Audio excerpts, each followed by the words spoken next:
여러분 안녕하십니까? 뉴스투데이 제주입니다. 오는 10월 해군의 국제관함식 제주기지 개최를 둘러싸고 논란이 커지고 있는데요. 강정마을회가 입장을 결정하기 위한 주민 토론회를 열었습니다. 이소현 기자입니다. 해군의 국제관함식 제주기지 개최 여부를 두고 열린 주민 토론회.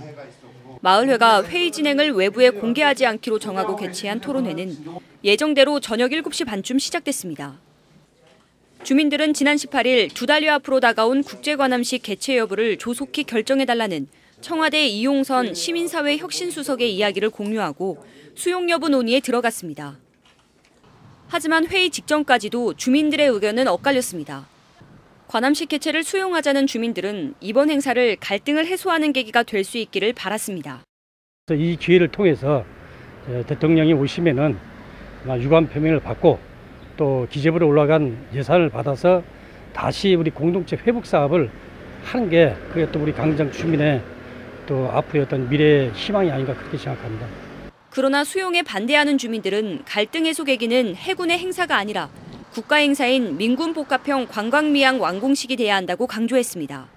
민군복합형 관광미항 완공식을 통해서 대통령이 내려오시고 민항 기능에 대해서 제도적으로 뒷받침해 주겠다라는 약속과 함께 그다음에 강정마을의 아픔에 대해서도 유감의 표명을 해주시고 이번 주민 토론회는 청와대 관계자들도 참석해 3시간 넘게 이어진 가운데 관함식 개최 수용 여부에 대해 이렇다 할 결정을 내리지 못하고 찬반 입장만 확인한 채 마무리됐습니다.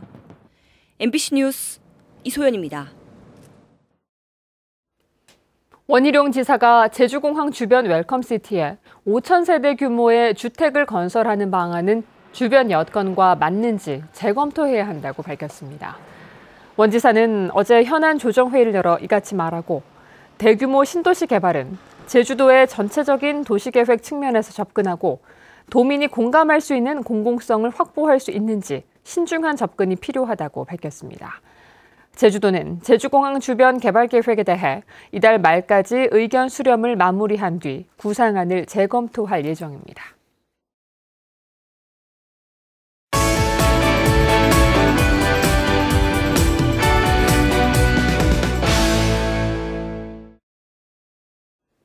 서귀포시 표선면 앞바다에 있는 탐나해저 분화구의 최고 수심이 60m가 넘는데요. 그 속 생태계는 어떨까요? 심해 다이버들이 분화구 바다까지 직접 들어가 속사를 촬영했습니다.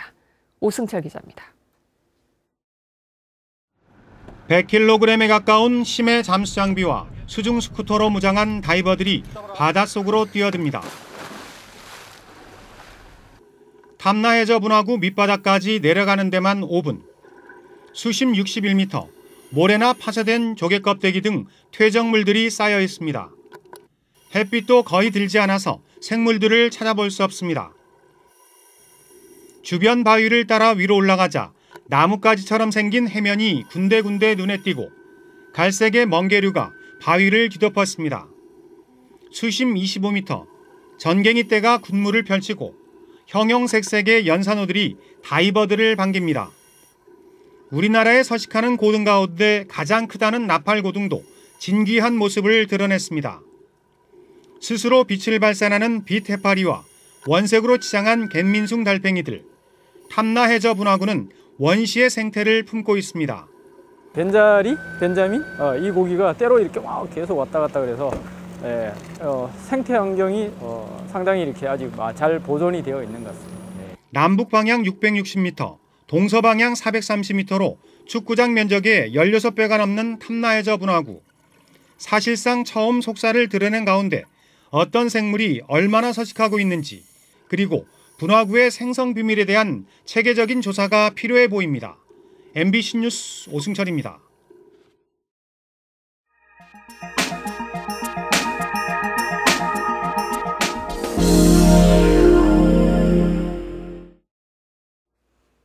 우리 근현대사에서 여순 사건 등 안타까운 역사로 죽음으로 내몰렸던 피해자 유족들이 의미 있는 전국 순례에 나섰습니다. 이들은 이번 순례를 통해 아픈 역사가 재조명되고 피해자들의 넋이 위로받길 기대했습니다. 여수 MBC 김종수 기자가 보도합니다. 전국에서 모여든 민간인 학살 피해 유족들이 여순 사건 현장 답사에 나섰습니다. 꼼꼼한 설명을 귀담아 들으며 처참했던 당시 상황을 마음속에 되새겨봅니다. 뙤약볕 아래 시작된 순례단의 행보는 70년 전 고통의 역사를 간직한 여수에서 첫 발을 내딛게 됐습니다. 저지른 죄를 국민들 앞에 내지는 유족들 앞에 반성을 하고 후속 조치로서 위로를 하고 그다음에 앞으로 이런 일이 재발생되지 않도록. 여수를 시작으로 앞으로 석 달 동안 진행될 이번 순례에는 경남 거창과 충북 노군리 등 근현대사에서 자행된 민간인 피해 현장도 포함되어 있습니다. 하지만 정부의 사과와 진실 규명을 바라는 유족들의 바람과는 달리 법안 통과까지는 갈 길이 멀어 보입니다. 우선 학살과 인권 유린 등에 대한 재조사 내용을 담은 과거사 기본법 개정안이 여야의 입장차에 따라 통과될지 미지수입니다. 게다가 개정안과 별개로 지난해 정인화 의원이 대표 발의한 여순 사건 특별법도 여전히 상임위 문턱을 넘지 못하고 있습니다. 유족들은 여순 사건 70주기를 맞는 올해 정치권의 결단을 촉구하고 나섰습니다. 특별법이 통과되지 않고 지금 국회에 계류되고 있는 상황입니다. 저희들 입장에서는 20대 국회 임기 안에 반드시 특별법이 통과돼서 제정할 수 있도록. 이념과 대립의 역사 속에 피해를 입었던 민간인 피해 학살자들, 그리고 그 아픔을 드러내지 못하고 숨지겨 살아왔던 고통의 시간들이 이번 순례를 통해 재조명될지 주목됩니다. MBC 뉴스 김종수입니다. 해마다 주민들이 돈을 모아 신생아들에게 금반지를 선물하는 마을이 있습니다. 저출산과 인구 감소로 아기 울음소리를 듣기 어려워지자 주민들이 낸 아이디어인데요. 이런 농촌 마을들이 점점 늘고 있습니다. MBC 충북 정재영 기자입니다.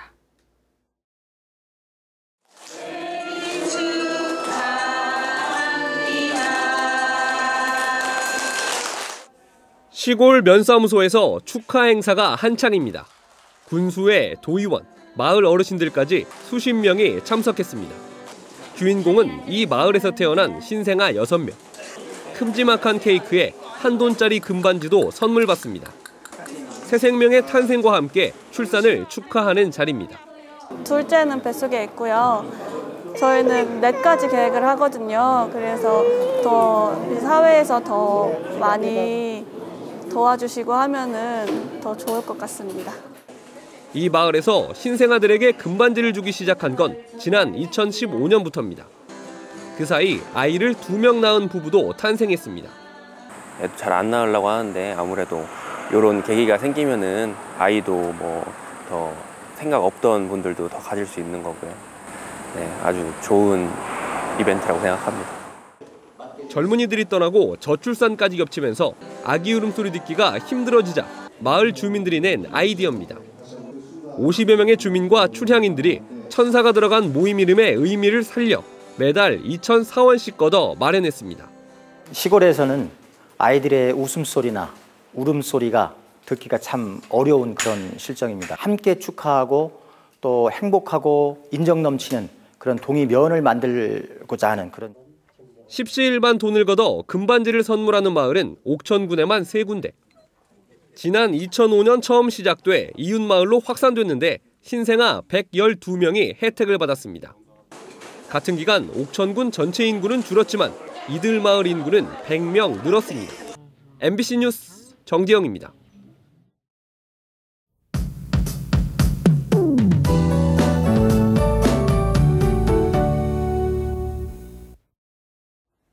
네, 오늘은 북태평양 고기압의 가장자리에 들어 구름 많은 하늘 보이겠고요. 산지를 중심으로는 낮까지 비가 내리겠습니다. 예상되는 비의 양은 5mm 미만으로 많지는 않겠습니다. 무더위가 장기간 지속되고 있습니다. 오늘 아침 기온 살펴보시면 27도로 출발하고 있고요. 낮 기온 33도로 무덥겠습니다. 열사병과 탈진 같은 온열 질환 관리와 농수산물과 축산물 관리에도 각별히 주의하셔야겠습니다. 다음은 자세한 지역별 날씨입니다. 북부 지역 오늘도 폭염주의보가 발효된 가운데 아침 기온 26도 내외로 출발하고 있고요. 낮 기온 33도까지 오르겠습니다. 대정에는 빗방울이 떨어지고 있고 낮 기온 31도 안팎으로 전망됩니다. 남부 지역도 폭염주의보가 발효 중이고요. 안덕과 남원은 흐린 하늘 보이고 있습니다.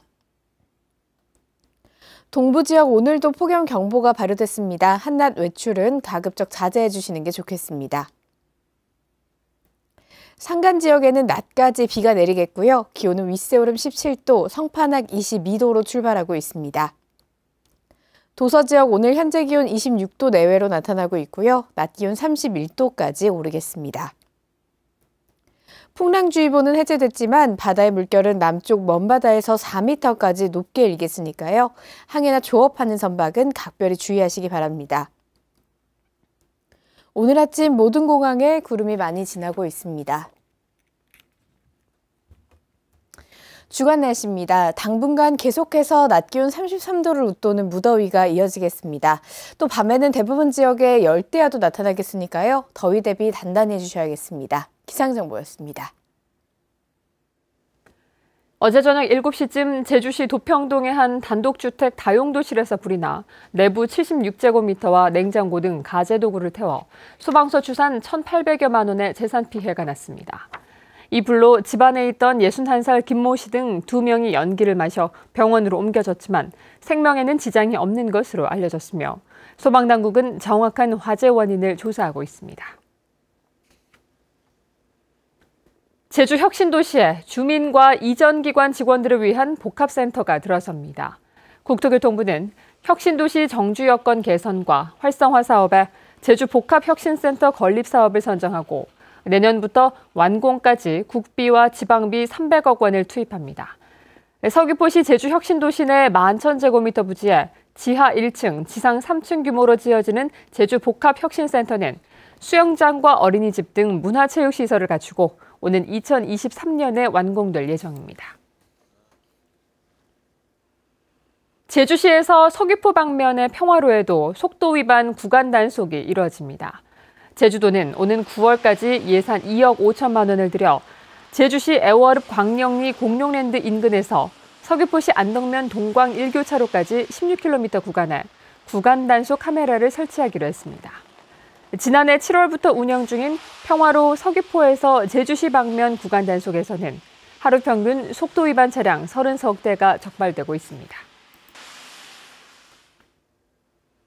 경기 침체의 영향으로 지방세 징수액이 줄었습니다.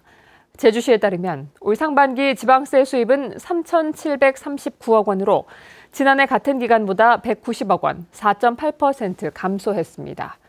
세목별로는 주택과 토지거래 감소 등으로 취득세가 121억 원 줄었고 경마장 레저세와 자동차세도 감소했습니다. 아동수당 신청률이 낮은 것으로 나타났습니다. 제주도는 지난 20일부터 시작된 아동수당 사전 신청을 받고 있는데 지금까지 18,000여 명이 신청해 신청률이 66%에 그쳐 전국 평균보다 7%포인트 낮았다고 밝혔습니다. 행정시별로는 제주시가 56.9%, 서귀포시가 69%입니다. 아동수당은 0세부터 만 6세 미만 아동 가운데 부모의 소득이나 재산 수준이 선정 기준 이하일 경우 오는 9월부터 매달 10만 원씩 지급됩니다. 제주 지역 수출입 증가율이 전국에서 가장 높은 가운데 무역 수지는 적자를 기록했습니다. 한국무역협회 제주지부에 따르면 지난달 제주 지역 수출은 사상 최고치인 2,065만 달러로 지난해 같은 기간보다 58% 증가하며 전국 17개 시도 중 수출 증가율 1위를 기록했습니다. 그러나 화장품 등 관광 소비재 수입이 지속되며 수입액도 55% 증가한 2억 9천만 달러를 기록해 무역 수지는 2억 400만 달러 적자를 나타냈습니다. 제주시 인구가 조만간 50만 명을 넘어설 것으로 보입니다. 제주도에 따르면 지난달 말 현재 외국인을 포함한 제주시의 총 인구는 49만 8천여 명으로 한 달에 900여 명씩 늘고 있어 올해 안에 50만 명 돌파가 확실시되고 있습니다. 또 외국인을 제외한 주민등록 인구도 48만 3천여 명으로 내년 말쯤에는 지방자치법상 대도시의 기준인 50만 명을 돌파할 전망입니다.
뉴스투데이 제주였습니다. 여러분 고맙습니다.